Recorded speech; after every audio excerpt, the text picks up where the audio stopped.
You are listening to the Zenith transmissions, channeled dialogues exploring consciousness, mutation, and the unfolding human story. Transmission 1 begins. Transmission 9, February 27th, 2024, 5:55 p.m. Take several deep breaths and completely relax. Completely relax. Focusing on your breathing, releasing any thoughts of the day. Just bringing your awareness to that point between the eyebrows and lifting your consciousness to that highest place of wisdom, of knowing. Breathe deeply, relax completely, and allow this information to flow through you smoothly and effortlessly.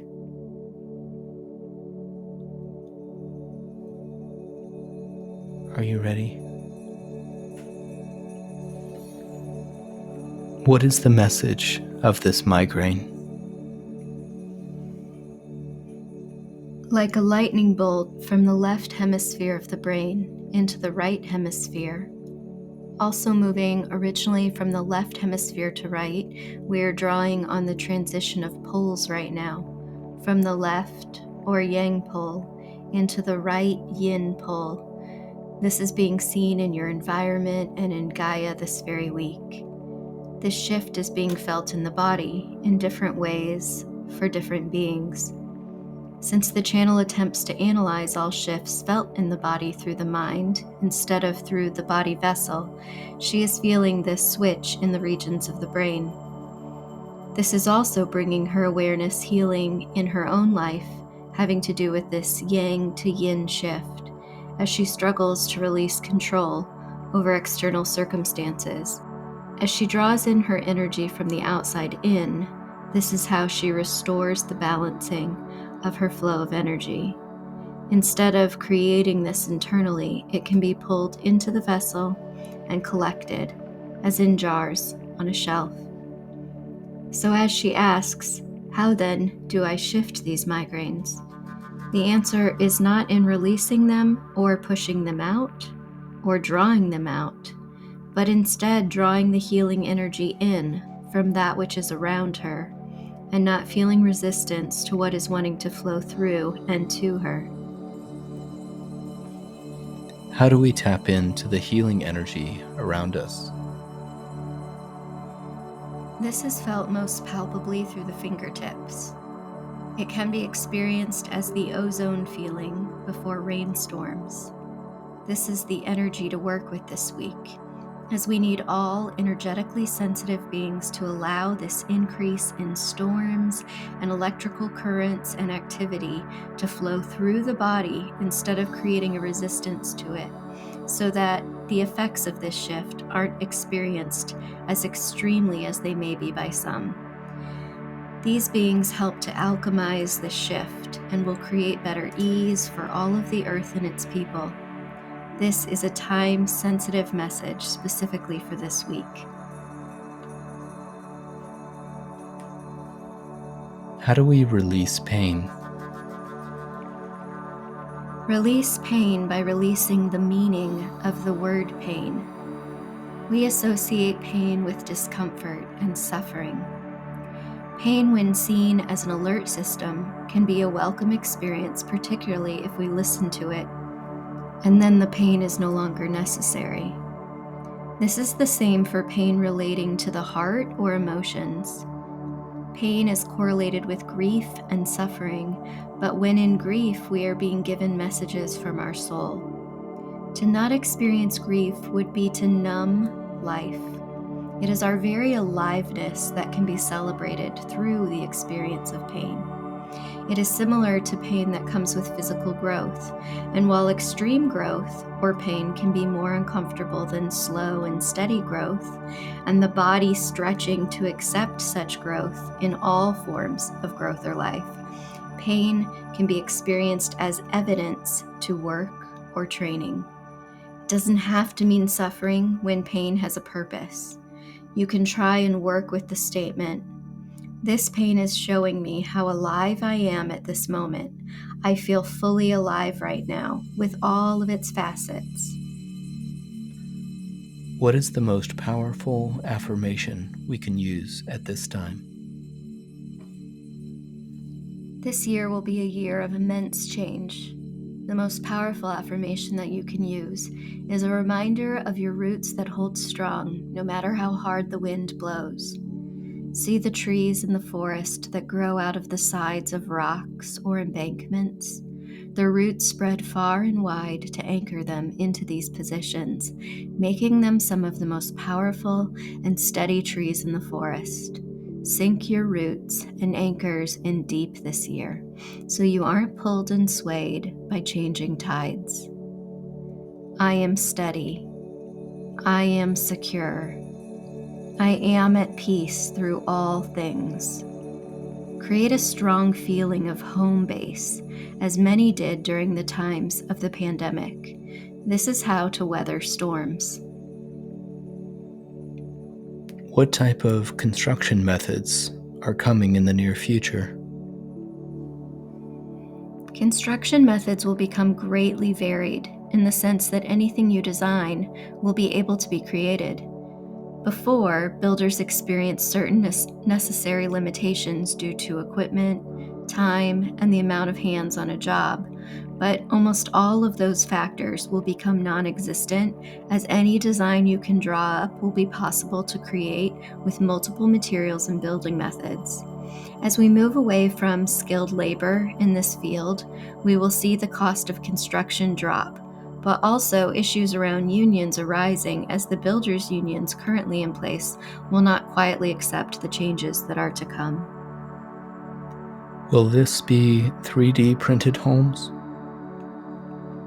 There will be 3D printed homes, but I'm also seeing some form of design with lasers, so I'm not sure what technology that's referring to, but I'm seeing laser grids and panels of metal. When do we see self-driving cars? There already are self-driving cars, but we will see this more prevalently when the infrastructure of the roadways change, because there will be communication between the vehicles and the roads in these new self-driving vehicles. Will we see an end to the internal combustion engine? There will be a big political argument for this, and environmental groups also will create a large divide between those who support certain eco-friendly changes and those that say these changes aren't eco-friendly at all, and simply pushing an agenda. There will be issues with the countries that we are currently buying gas from, and many people will try to stockpile access to this for cars that can still use this technology. But overall, companies in power can force this shift through a lack of fueling stations or garages willing to service and fix such remaining vehicles. What is the most prevalent propulsion system used over the next 5 years? Battery electric cars are just a stepping stone in the type of vehicles that are likely one step removed from them. They will increase in prevalence, but will eventually lead to a more efficient battery option that doesn't require charging stations. Just as we are moving to with the technologies that we see inside of our cell phones and wireless charging, there will be a time when charging stations are not necessary, and the measuring of this utility moves into and is monitored from the home in the same way you have meters for your home utilities. However, this is also a tricky switch because just as we saw with the recent cell outages, when a company holds control of your ability to move about, they can isolate and cause panic with widespread outage. The current grid infrastructure cannot support a rapid change in this area, so this won't roll out as quickly as some of the other changes we are sure to see, such as changes in housing and agriculture. Is there a free energy technology that is available to us now? Free as in sustainable, or free as in no original cost of materials to harness such energy? 0-point energy, or sustainable with no input cost? The only perfect example of this is inside of our human bodies. We and other living things are the prototype and best model of sustainable energy collection and use. When we are looking at free energy and design, it will come from the fields of biomechanics and the energetic human body field. Will humans be used as batteries? Yes, for lots of experimentation and some questionable practices. What is the best investment of money at this time? It seems to be between health and food, access to good and clean food, and also making sure to be in good health for the next 5 years or so will be very important. What health advice can you give us? Don't begin any health protocols that can't be continued if and when the world experiences a lack of access to healthcare, pharmacies, or hospitals.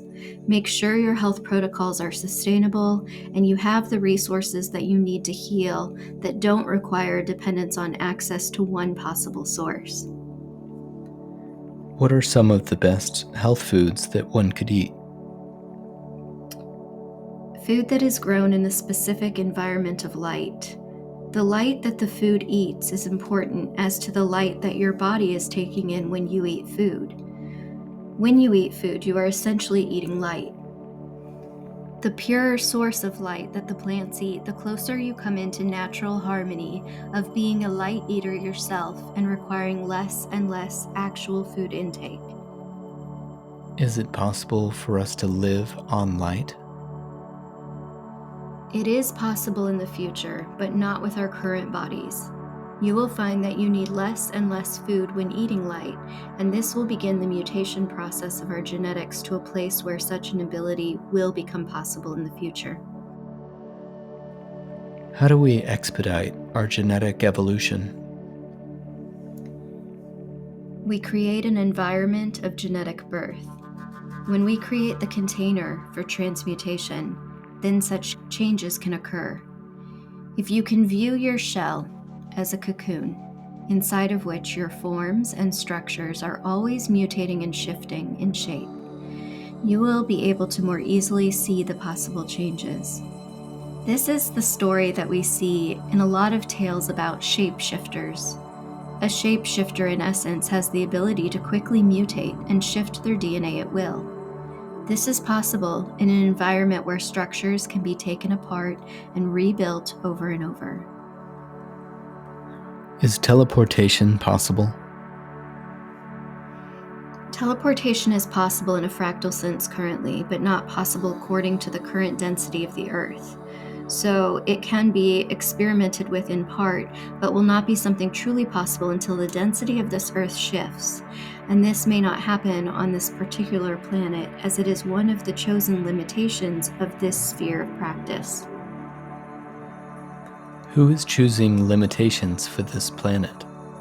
The whole is choosing this for Gaia, and not just those currently inhabiting.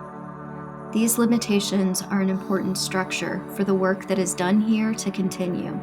There are other work fields with different limitations and parameters that we see here. So it's not necessary to have those replicated in this place. The need for this planet would cease if the limitations cease. These transmissions are for the future human, for the ones who feel the shift, who sense the children are different, who know the old paradigms can't hold what's coming. This concludes today's transmission. Let what you've heard settle softly. The next begins when you are ready.